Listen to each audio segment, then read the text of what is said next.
చేసుకున్నాం కాబట్టి సత్యము, ధర్మము, నీతి, నిజాయితీలు, న్యాయము ఇవన్నీ కూడా రత్నాలు లాంటివి. కానీ అవి సృష్టి ఏం చేసిద్దంటే నువ్వు సత్యవంతుడు అని నువ్వు ప్రకటించుకుంటావు. తర్వాత అది ఎగ్జామ్ పెట్టిద్ది నీకు. అబ్బాయి నువ్వు రాయి. ఇప్పుడు మన పిల్లలకి వారానికి ఒకసారి, నెలకు ఒకసారి, సంవత్సరానికి ఒకసారి ఎగ్జామ్స్ పెడతా ఉంటారు టీచర్స్ కదా మనందరికీ. అలాగే ఎగ్జామ్ పెట్టింది. ఎగ్జామ్ పెడితే చాలా మంది నిలిచినప్పటికీ మనకి కృతయుగంలో సత్య హరిశ్చంద్రుడు, అలాగే త్రేతాయుగంలో శ్రీరామచంద్రుడు, ద్వాపర యుగంలో భీష్మాచార్యుడు, కలియుగంలో మన శివ చక్రవర్తి ఇక్కడ దగ్గర బ్రహ్మాండంగా ఉంటాడు. ఒక పక్షి కోసం మాటిచ్చినందుకు శరీరం మొత్తం మీద చర్మమంతా ఒలిసి కాటాలు పడేసింది. అది లేవకపోతే కంఠం తగ్గొడదాం అనుకున్నాడు. అంటే అవి చాలా ఆశ్చర్యంగా ఇవన్నీ ఇట జాతర చేయాలా, ఏం చేయకపోతే సత్యం నిలవదా అని మనం అనుకోవచ్చు. కానీ ఆ యొక్క మరి హరిశ్చంద్రుడు కథ తీసుకుంటే మనందరికీ ఎన్నాళ్ళైనది, కొన్ని కోట్ల సంవత్సరాల కథలు. ఇవన్నీ ఇప్పుడే కాదు, లక్షలు కాదు, కోట్లు. ఎందుకంటే యుగ మార్పులు జరిగిపోయినాయి కానీ ఇంకా చెబుతున్నారు కాబట్టి. కానీ ఆయన సత్యం అనేదాన్ని నేను ఒకసారి సత్యంగా ఒక్కసారి అబద్ధం ఆడవా, నీ ఆస్తులు నీకు ఇస్తా అని విశ్వామిత్రుడు ఎంటపడతాడు. నేను సత్యం మాత్రం తప్పను, ఏది ఏమైనా సరేనని చెప్పి జీవితాంతం సత్యం కోసమే బ్రతికి సత్యాన్ని బ్రతికించండి. సత్యం ఎప్పుడు సత్యమైందే కాబట్టి ఆ సత్యంతో పాటు ఈయన కూడా మరి బ్రతికున్నాడు. ఎన్నాళ్ళైంది ఇప్పటికీ పేరు చెప్పగానే, సత్యమైన పేరు చెప్పగానే మనకు సత్యహరిశ్చంద్రుడే గుర్తుకొస్తాడు. సత్యం హరిశ్చంద్రుడు. అలాగే మరి రామచంద్ర ప్రభు ఇప్పుడు దాకా మనం కథ చెప్పుకున్నాం. ఇప్పుడు ఆయనకి ఇవాళ సూర్యోదయం టైంలో వచ్చి అబ్బాయి రేపు పొద్దున పట్టాభిషేకం అయ్యని చెప్పి మంత్రులు చెప్పి వెళ్ళారు. సాయంత్రం నైట్ 9 గంటలకి ఇద్దరు వచ్చి పిలిచారు పోతాను, అయ్యా పినతల్లి పిలుస్తున్నది. పోగానే ఆయన ఏం చెప్పలేక అసలుగా కింద పడిపోతే ఆమె చెప్పింది, అయ్యా మీ నాన్న నాకు 2 వరాలు ఇచ్చాడు. 1 నువ్వు అడవులకు కావాలి, 2 భరతుడు పట్టాభిషక్తుడు కావాలి. అది నా కోరిక, నేను కోరుకున్నాను. ఆయనలో ఆ వర్ణన ఎలా ఉంటదంటే, అప్పుడు పొద్దున ఉదయం వచ్చి నువ్వు పట్టాభిషక్తుడు అన్నగానే ఏదో పెద్ద పొంగిపోవాల, సాయంత్రం వచ్చి నువ్వు అడవులకు పోవాలన్నా కుంగిపోవాలా. అది రామచంద్రుడు అంటే. అలాంటి కష్ట నష్టాలు ఒడిదుడుకులు ఎన్నొచ్చినా అలాగే ధర్మం మీద నిలబడినటువంటి వాడు రాముడు. అలాగే మరి అడవుల్లోకి పోయిన తర్వాత ఇందాక చెప్పినట్టు భరతుడు మనకు రామాయణం, రామతత్వం మొత్తం ఒక 2 గంటలు ఏకదాడిగా చెప్తే గానీ మీకు కొన్నన్న హృదయాలను స్పృశించవు అసలు ఆ కథ ఏందనేది. కూర్చుంటే వాళ్ళందరూ చెప్పే మాట ఏంటంటే, పినతల్లితో సగ తీసుకొని పోయిండు భరతుడు. నేను పోయాను అనుకో, నేను చెబితే ఏమంటారు, అబ్బాయి నువ్వు చెబుతూలే కానీ అమ్మక మాట ఇచ్చారా అంటాడు. తల్లులు 3 తీసుకొని పోయి, అయ్యా ఆ రోజు తెలియకన్నావు నాన్న, పైగా తండ్రి లేడు, తండ్రి కాలం చేశాడు, ఏమీ లేదు నువ్వు వచ్చి పాలన చేయంటే, తండ్రి ఉన్నా లేకపోయినా ఇచ్చిన మాట అనేది ఉన్నదిగా, అందుకోసం నేను మాట తప్పటం అనేది ఉండదు అని చెప్పి ఆ రకంగా పట్టుబట్టి తమ్ముడిని మెప్పించి వాళ్ళందరూ కూడా ఋషిముఖ ఆ పర్వతం మీద కూర్చొని వాళ్ళ అన్నదమ్ములు 4 సంభాషణ చేస్తుంటే ఋషులందరూ ఆనంద బాష్పాలు రాల్చారు. ఏం అన్నదమ్ములు, ఏమి కుటుంబం, ఏమి త్యాగం, ఇంతవరకు మేము చూడలేదే భూలోకంలో అని. చెట్లు పొట్లు ఇవన్నీ ఆనందపడ్డాయి అంట. అట్లాంటి మరి రామచంద్రుని కథ అంత గొప్పగా మనకు నిర్మాణం అయింది కాబట్టి, రాముడు అంటే కుటుంబ వ్యవస్థలు ఎలా ఉండాలి, అన్నదమ్ములు ఎలా ఉండాలి, తల్లి కొడుకులు ఎలా ఉండాలి, భార్యాభర్తలు ఎలా ఉండాలి, ఇట్లా ఒక పరిపాలకుడుగా ఎలా ఉండాలి, ఇలా అనేక రకమైనటువంటి ధర్మాలు అవన్నీ, ఆ ధర్మాలన్నీ ఆచరించి. ఎందుకంటే మాటలు చాలా మంది చెబుతాం, ఇప్పుడు మనందరం చెప్పగలం, మీరు కూడా చెప్పగలరు మాటలు, అదే ఇందా కథలాగా. కానీ టైం వచ్చినప్పుడు నిలబడాలంటే జారిపోతాం. 1 తెలియదు, 2 తెలిసినా కూడా సందర్భం వచ్చినప్పుడు మనం జారిపోతాం. కానీ రాముడు అలా కాకుండా ఆయన నిలబడి ధర్మాన్ని నిలబెట్టాడు. ఆ విధంగా మరి చేయటం వల్లే ఇన్ని లక్షల సంవత్సరాలుగా మనకు ఆదర్శ పురుషుడై ఉన్నాడు. భీష్మాచార్యుని కథ కూడా సేమ్ రాముడి కథలాగే ఉంటుంది. మహాభారతంలో 257 సంవత్సరాలు జీవించండి గొప్ప మహానుభావుడు. ఆయన వల్ల మనకి ఎంతో నీతి, అద్భుతమైనటువంటి నీతంతా భారతంలో నుంచి జాలువారింది. ఆయన కూడా అంతే, తండ్రికి ఇచ్చిన మాట కోసం అఖండ బ్రహ్మచర్యం జీవితం అంతా పాటించిండు. బ్రహ్మాండంగా ఎక్కడా కూడా అవసరమైతే ఆయన చెప్పిన మాట ఏంటంటే, సూర్యచంద్రుల గతులు తప్పుతున్నాయేమో కానీ నేను మాత్రం సత్యం విడవను అని చెప్పి అంతగా పాటించినటువంటి మహాత్ముడు. సత్యం అనేది అంత గొప్పగా ఉంటది. ఈ సత్య దర్శనం అనేది నీకైతే, కానీ మరి సత్యం వాళ్ళు ఆ రకంగా మనం కష్టపడ్డట్టుగా కథలన్నీ చూస్తే కష్టపడుతున్నట్టుగా దుఃఖపడుతున్నట్టుగా హరిశ్చంద్రుడు రాముడు ఇవన్నీ కనపడతాయి. కానీ సత్య దర్శనం అయ్యి ధర్మంగా జీవించే వాడికి పైకి కొంచెం దుఃఖం బాధ సందర్భాలను బట్టి ఉంటే ఉండొచ్చేమో, కానీ లోపల హృదయానందం మాత్రం చెప్పు చేతరు. అందుకే వాళ్ళు ఆ రకంగా జీవించగలిగారు. ఈ సృష్టి అంతా కూడా సత్యం మీద ఆధారపడి నడుస్తా ఉన్నది. ఈ సృష్టిలో పాత్రలన్నీ ధర్మాలయ్యే ఉన్నాయి. ఇక్కడ బోధించేవాడికి ఒక పాత్ర, కూర్చునేవాడికి ఒక పాత్ర, వినేవాడికి ఒక పాత్ర, ఎక్కిరించేవాడికి ఒక పాత్ర, ఏడిచేవాడికి ఒక పాత్ర, ఇవంతా కూడా పాత్ర ధర్మాలే. ఈ ధర్మాలన్నింటినీ చక్కగా మనకు ఆచరించి చూయించండి కాబట్టి రాముడిని మనం చక్కగా మందిరం ఏర్పాటు చేసుకొని ఆయన మనం గుర్తుగా పెట్టుకుంటాం. ఎందుకు? లైన్ మీద వెళ్తున్నాం అనుకోండి, ఏ ఊరేటు పోవాలో తెలియదు. లైన్ మీద హెల్ప్ లైన్ బోర్డులు ఉంటాయి. ఇక్కడ రాగానే ఇదిగో కొత్త ఎల్లంపల్లి అని అక్కడ బోర్డు ఇచ్చాడు, మార్పు ఇచ్చి ఇక్కడ మనం రావచ్చు. అట్లాగే రాముడి ముఖం చూడగానే రాముడు అనగానే ధర్మానికి నిదర్శనం, సత్యవచనానికి నిదర్శనం. కాబట్టి రాముడిని చూసి మనం ఆయనలాగా మన జీవితాన్ని రోజుగా తీర్చిదిద్దుకొని ఆదర్శంగా ఉండటానికి మనకి రాముడు ఎంతగానో నిలువెత్తు నిదర్శనం ఉన్నాడు. అందుకే మన వాళ్ళందరూ రామ మందిరాలు ఏర్పాటు చేయటం జరిగింది. మరి ఆ రకంగా మనకి ఈ రకమైనటువంటి ఆదర్శం మనకి బోలెడు ఉన్నాయి. మనకు అనేకమైన గ్రంథాలు ఉన్నాయి, అనేక రకమైన చరిత్రలు ఉన్నాయి. ఎంతో మంది జీవితాలు ఆచరించి తరించి మనందరినీ తరింపు చేయటానికి అనేక రకమైన సంస్కృతుల్ని మనకు అందించారు.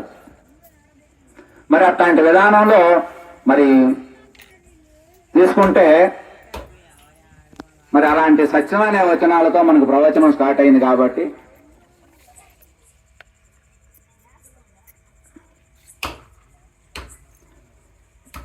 జనతా గ్యారేజ్ సినిమా మీరందరూ చూసే ఉంటారు. జనతా గ్యారేజ్ అనే సినిమా చాలా బాగుంటుంది సబ్జెక్ట్ వారిగా. అందులో సత్యం అనే ఒక క్యారెక్టర్ ఉంటుంది, మెయిన్ క్యారెక్టర్.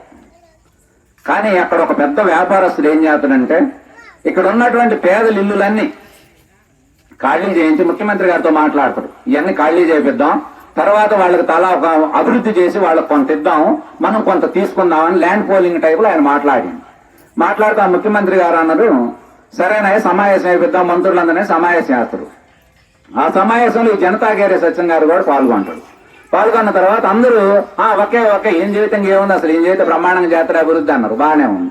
తర్వాత ఈ సత్యం గారిని అడిగారు, ఏమిటయ్యా పరిస్థితి, మరి మేము ఈ ప్రాజెక్టుని చేద్దాం అనుకుంటాను, ఇదంతా కూడా మరి మొత్తం ఉన్నాయి మొత్తం తీసేస్తాం, తర్వాత మీ ప్లాట్లన్నీ డెవలప్ చేయటం, తర్వాత మా ప్లాన్ అంతా కూడా మాది డెవలప్ చేసుకోవటం, ఇదంతా కూడా సగం మాకు సగం మీకు చేస్తాం, బాగా అభివృద్ధి జరిగితే ఇక్కడ బ్రహ్మాండంగా ఉంటుందని చెప్పారు.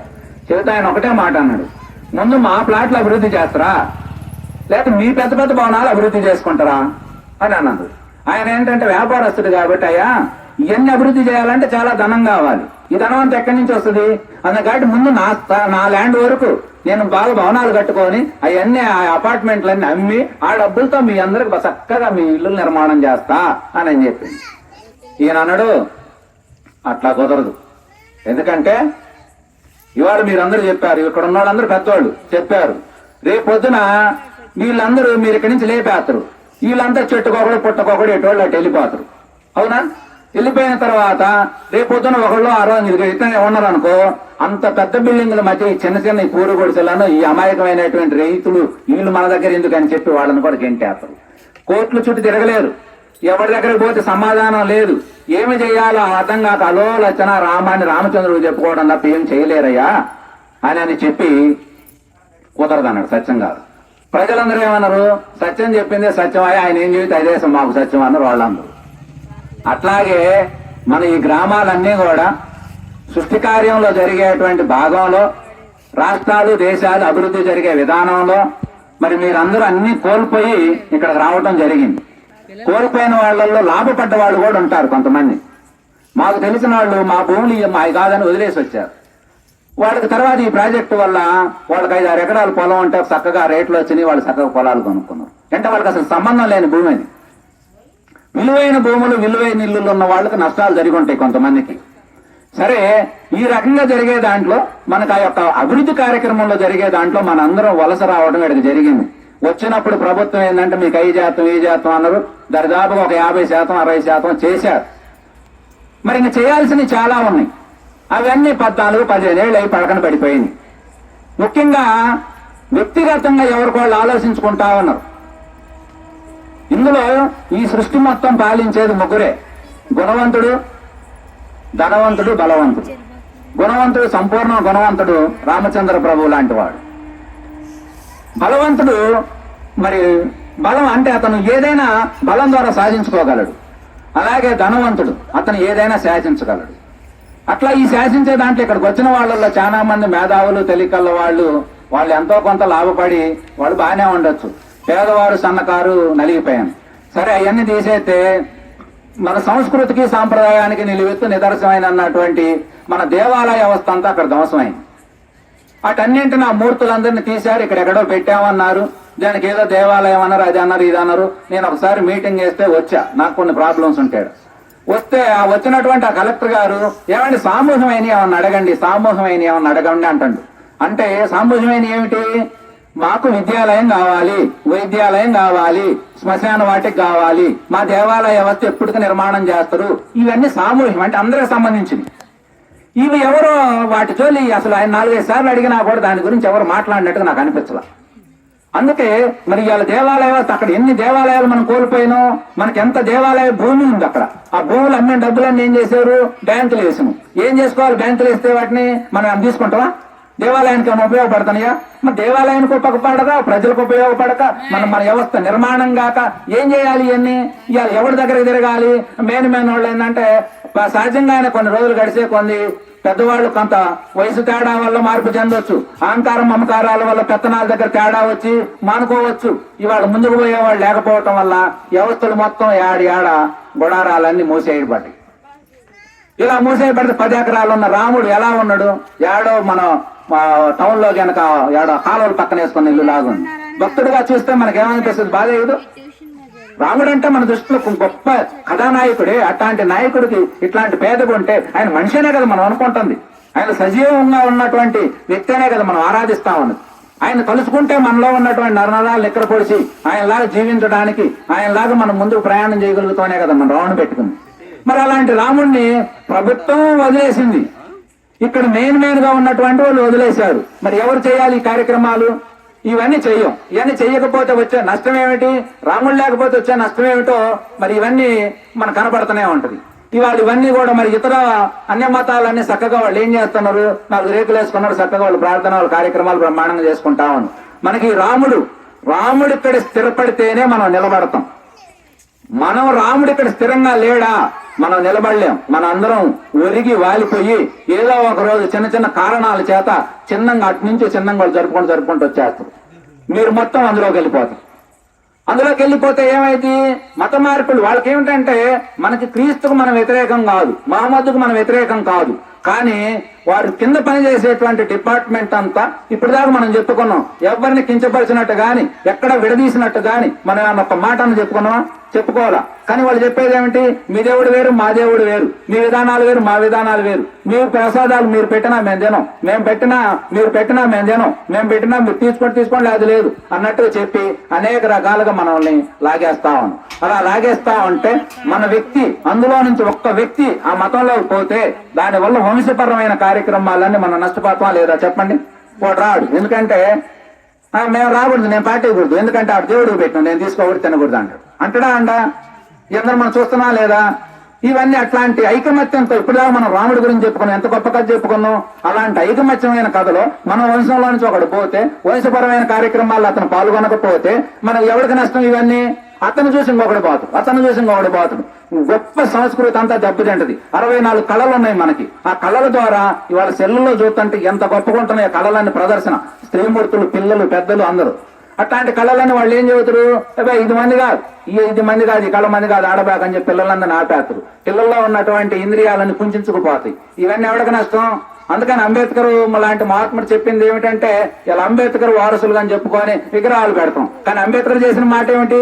దేశభక్తుడు ఆయన. ఆ రోజు క్రైస్తవ మతంలో పోతే ఆయన కోట్లు డబ్బులు ఇచ్చేవాడు, కానీ ఆయన అటు పోలా. భారతీయ ముద్దుబిడ్డ అయినటువంటి గౌతమ్ బుద్ధుడు ఆయన గొప్పగా జీవించిండు, తపస్సు చేసిండు, జ్ఞానాన్ని తెలుసుకున్నాడు, సత్యాన్ని ప్రజలకు చేరువ చేసిండు, ధర్మబద్ధంగా జీవించాలని చెప్పి మార్గనిర్దేశం చేసిండు. ఇట్లాంటి బుద్ధుడు అడుగుదాడల్లో మనందరం నడవాలని చెప్పి బౌద్ధ మతం తీసుకున్నాడు. బౌద్ధ మతం తీసుకొని ఆయన చెప్పింది ఏమిటి? ఎవడైతే మతం మారటం వల్ల ఏదో కుల వివక్షత ఏదో తొలగిపోద్ది అనుకునేది భ్రమ, తొలగిపోదు. అంతేకాదు దేశభక్తి హీనులవుతురు. ఇవే మనకి ఎవరు చెప్పింది? అంబేద్కర్ చెప్పిన మాట. వివేకానంద చెప్పిన మాట ఏమిటి? ఎవడైతే మన మతంలోంచి పరాయ మతంలోకి ఒక మనిషి పోతే మనం ఏమనుకుంటాం? మనోడు ఒకడు పోయింది అనుకుంటాం. కాదు, ఒక శత్రువు పెరుగుతుడు. ఇప్పుడు ఈ ఉన్నోళ్ళందరూ ఎక్కడోళ్ళు? మనోళ్ళేనా? మనోళ్లే. ఇప్పుడు వాళ్ళ పేర్లు మారి, విధానాలు మారి, వాళ్ళ బోధనలు మారి, రోజువారీకి ఎవరికి ఆరోగ్యాలు బాగలేవో చూసి వాళ్ళని దగ్గరకు వచ్చి చిన్నంగా మచ్చగా చేసి వాళ్ళందరినీ మార్చుకుంటూ పోతా ఉంటే రేపు పొద్దున ఈ సంస్కృతి అంతా దెబ్బతింటా ఉంటే నువ్వు వేరు నేను వేరు అనేది వస్తే రేపు పొద్దున రానున్న రోజుల్లో చాలా అగాధమైన పరిస్థితికి మన జాతి అంతా చేరువవుతుంది. ఇవన్నీ కాపాడాలంటే ఏం చేయాలంటే పెద్దలు, యువకులు, ముఖ్యంగా మన సంస్కృతి సాంప్రదాయాలు, మన దేవాలయ వ్యవస్థ ఎంత గొప్పగా ఉంటుంది. అసలు ఆ వ్యవస్థ తలుసుకుంటా ఉంటే మనకు భగవద్గీత ఉంది మనందరికీ. అది మత గ్రంథం కాదు, మానవుడిని ఉద్ధరించేటువంటి సైంటిస్టులు పరిశోధన చేయగలిగినటువంటి గ్రంథం భగవద్గీత. అట్లాంటి భగవద్గీత మనకి గొప్పగా చెబుతా ఉంది. అందులో ఉన్న తత్వాన్ని మనం అవకాశం పట్టం, మనం తెలుసుకోం. ఇవన్నీ చేయకపోతే ఎట్లా? ఇవన్నీ మనం చేసుకోవాలి. ఇవన్నీ చేస్తే మనం ఇవన్నీ చేయగలుగుతాం. లేదనుకోండి, అయ్యి ఎవరిపాళ్ళు మనకెందుకులే అనుకుంటే ఇందాక ఆయన కథ చెప్పాడు, నాకు అంతా తెలుసు. అంతా తెలిస్తే ఉపయోగం ఏముంది? ఎవడు భూమి మీద ఏమైనా శాశ్వతంగా ఉన్నాడా? ఎవరైనా వస్తా తీసుకొచ్చింది కానీ పోతా తీసుకుపోయింది కానీ పోయి వచ్చిన ఆయన నేను అక్కడ పోయి చూసి వచ్చినానని చెప్పినవాడు ఎవడన్నా ఉన్నాడా? ఏమీ లేడు. అందరికి ఒకే గడువు ఉంటుంది. ఆ గడువు లోపు నువ్వు చేయాల్సింది ధర్మం ప్రకారం పని చెయ్యి. ధర్మం అనేది మనకు అంత ప్రధానం. అట్లాంటి ధర్మం ప్రకారం మనకు ఆ రోజు గవర్నమెంట్ మనకు ఇవ్వాల్సినటువంటి అగ్రిమెంట్ ఉంది. ఆ అగ్రిమెంట్ ప్రకారం మన దేవాలయం 15-16 సంవత్సరాలు అవుతుంటే ఇంతవరకు దిక్కుముక్కు లేదు. ఎవరిని అడగాలి మనం? ఆ జనతా గ్యారేజ్ సినిమా లాగా తయారైంది మన కథ. కాబట్టి ఇవన్నీ జరగాలి. జరిగితేనే మన అందరం కూడా సుఖంగా మరి ఇంత పెద్ద గ్రామం ఏర్పడింది. ఈ గ్రామంలో మరి మన విధానం ఏమిటి? మనం ఏం చేసుకోవచ్చు? అక్కడ కనీసం ఎన్ని గ్రామాలు లేచినాయి. గ్రామంలో మనకి ఎంతో మంది దేవతామూర్తులు ఉన్నారు. వాళ్ళందరినీ అక్కడ వాళ్ళు నాడు వదిలేశారు. కడతాం ఎప్పుడు కట్టేది? ఎప్పుడు పోనీ వాళ్ళు కట్టకపోతే కనీసం మనలో ఉన్న యువత అయినా కాస్త ముందుకు వచ్చి మనకు శక్తి దాడకపోతే పక్క గ్రామాలను కలుపుకొని. ఎందుకంటే మన పేరు మీద అడిగితే ఎవడి కూడా అమ్మా, కానీ రాముడి పేరు మీద అడగండి, ఎంతో కొంత కాజే పెద్ద ఆయన ఈ 500 ఉంచుకొని దండం పెడతాను బతిమాలిస్తాడు. ఎందుకని? మామూలుగా అయితే ఆయన బతిమాలాల్సిన పనిలే, కానీ నా శక్తి అంత వరకుంది, నేను ఇంతవరకిస్తా తీసుకొని బతిమాలిస్తాను. అందుకని రాముడి పేరు మీద కనీసం మనమైనా దాన్ని కార్యక్రమాలు ఇవన్నీ చేసుకోవాలమ్మా. చేసుకొని భజన కార్యక్రమం ముఖ్యంగా ఇవన్నీ పెట్టుకోవాలి. ముఖ్యంగా నేను 3 ఏళ్ల నుంచి ఈ కార్యక్రమాలు ఈ పరంగానే, ఎందుకంటే ఇంతకంటే లోతైన విషయాలు చెప్పొచ్చు, కానీ మనకు జరుగుతున్నటువంటి విధానంలో చిన్న స్వల్ప మార్పులు ఇవి కూడా మనం గుర్తించకపోతే, మనం పట్టించుకోకపోతే, మనం మన యొక్క సంస్కృతి సాంప్రదాయాలకు బాధ్యత వహించకపోతే రేపొద్దున పరిణామాలు చాలా ఇబ్బందిగా ఉంటాయా ఉండవా? ఇప్పుడు వాళ్ళు ఏం చేస్తారంటే, ఇప్పుడు మనకి మీరు చూస్తే తెలుస్తుంది. చాలా సెల్లులు యాడ్ చూసినా కూడా మన పూర్వీకులంతా ఏదో మూడులైనట్టు, మూర్ఖులైనట్టు, మనకు అసలు దేవుడు అంటే తెలియనట్టు, దైవం గురించి అర్థం కానట్టు, మన జీవన విధానమే బాగలేనట్టు, వాళ్ళు నిజమైన దేవుణ్ణి కనుక్కున్నామని చెప్పి ఇవన్నీ చెబుతా ఉంటారు. నిజమైన దేవుని భారతదేశం ఇవాళ ప్రపంచం మొత్తానికి విశ్వగురు స్థానంలో ఉన్నది. ఆధ్యాత్మిక విధానానికి భారతదేశమే పుట్టినిల్లు లాంటిదని చెప్పి ప్రపంచ దేశాలన్నీ ఇవాళ ఒకప్పుడు మన దేశం మీద అనేక మతాలు దాడులు చేసి మన దేశంలో ఉన్నటువంటి సంపదను కొల్లగొట్టి మన దేశంలో మత మార్పులు చేశారు విపరీతంగా. ముస్లింస్ కూడా, క్రైస్తవులే కాదు ముస్లింస్ తర్వాత వచ్చారు వీళ్ళు. అలా చేసినటువంటి వాళ్ళందరూ కూడా చేస్తే ఇవాళ ప్రపంచం మనం ఎవరి దగ్గరికి మనం పోవట్లా, కానీ ప్రపంచమే నీ జీవన విధానం బాగుంది, కుటుంబ వ్యవస్థ బాగుంది, దేవాలయ వ్యవస్థ బాగుంది, సత్య జిజ్ఞాసులు బాగున్నారు, ఋషులు వాళ్ళ యొక్క తపశ్శక్తి అంతా ఉన్నది, ఇలాంటి నిండైనటువంటి ప్రేమతత్వం కావాలి, కరుణా హృదయం కావాలి, ఇలాంటి జీవన విధానం కావాలి. 1000 కోట్లున్నా మాకేందో నిద్ర పట్టట్లేదు, ఏమి లేనివాడు చెట్టు కింద కూర్చొని హాయిగా సంతోషంగా బ్రతుకుతా ఉన్నాడు, ఎట్లా మీకు సాధ్యం అవుతున్నదని మన మీద పరిశోధన చేస్తాను ప్రపంచం అంతా. అందుకే వాళ్ళ ప్రపంచం అంతా ఆహ్వానిస్తే మన వాళ్ళు అక్కడ వెళ్ళి దేవాలయాలు కట్టి మన సంస్కృతిని వ్యాప్తి చేస్తా ఉన్నారు. అందుకని మహాత్ములు చెప్పే మాట ఏమిటి అంటే, సత్యం అనేది అంత గొప్పది, సత్యం కోసం మన వాళ్ళు చచ్చిపోతారు.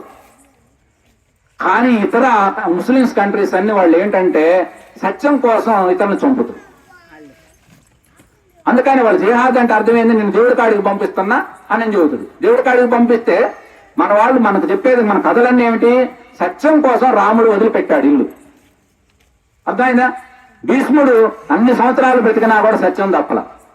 హరిశ్చంద్రుడు మహారాజు, చక్రవర్తి, సామ్రాట్ అంటే వాళ్ళ కింద ఎంతో మంది సామంత రాజులు ఉంటారు. అట్లాంటి ఒక మాట కోసం రాజ్యాన్ని వదిలి అడవుల్లో తిరిగి మళ్ళీ తర్వాత దాన్ని ఉన్నత స్థానాన్ని పొందాడు. కానీ మనకు చెప్పే మహాత్ములు చెప్పే మాట, సత్యం కోసం నువ్వు చచ్చిపోతే నువ్వు చిరంజీవి వెలుగుతూ అది మార్గం అవుతుంది. కానీ సత్యం కోసం చంపితే, అందుకనే మన యొక్క సంస్కృతి సాంప్రదాయాలు ఎంతో గొప్పగా విలువైన ఐకమత్యంగా ఉంటాయి. ఇట్లాంటి సంస్కృతి దెబ్బతినకూడదని చెప్పి మహాత్ములు వాణి, అట్లాంటి వాణి మనం ముఖ్యంగా ఏంటంటే మన దేవాలయం గురించి, విగ్రహారాధన గురించి ఇవన్నీ చెప్పాలంటే ఒక్కొక్క దాని గురించి ఒక గంట లోతుగా చెప్పాలి.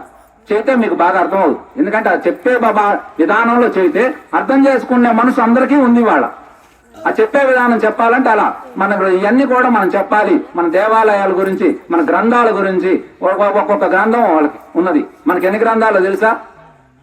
కాశాన్ని కాదు, అన్ని గ్రంథాలు ఉన్నాయి. 4 వేదాలు, 108 ఉపనిషత్తులు, 18 పురాణాలు, ఇంకొక 18 ఉప పురాణాలు, రామాయణం, భారతం, బ్రహ్మసూత్రాలు, ఒక్కొక్క కొలలు ఉన్నాయి. అన్ని మన గ్రంథాలు.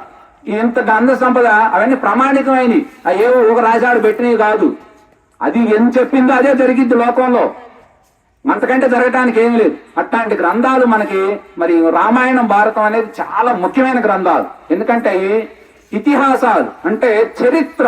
ఇతిహాసము అంటే అర్థం ఏమిటంటే ఇక్కడ ఇలా జరిగింది, దీన్ని బట్టి నువ్వు ఎలా జీవించాలో నువ్వు తెలుసుకో. ఇందాక అది చెప్పాడు, రాముడు ఎలా ఉన్నాడు, రావణాసురుడు ఎలా ఉన్నాడు. నువ్వు వీళ్ళలాగవుతావా వాళ్ళలాగవుతావా? నువ్వేం కావు. ఇప్పుడు మధ్యలో నోట్లలో ఉన్నావు. ఇటు పోతే రావణాసురుడు అవుతుంది, ఇటు వస్తే రాముడు అవుతుంది. నువ్వేం కావాలో తెలుసుకో అని చెప్పేది ఇతిహాస గ్రంథం. అంటే చరిత్ర.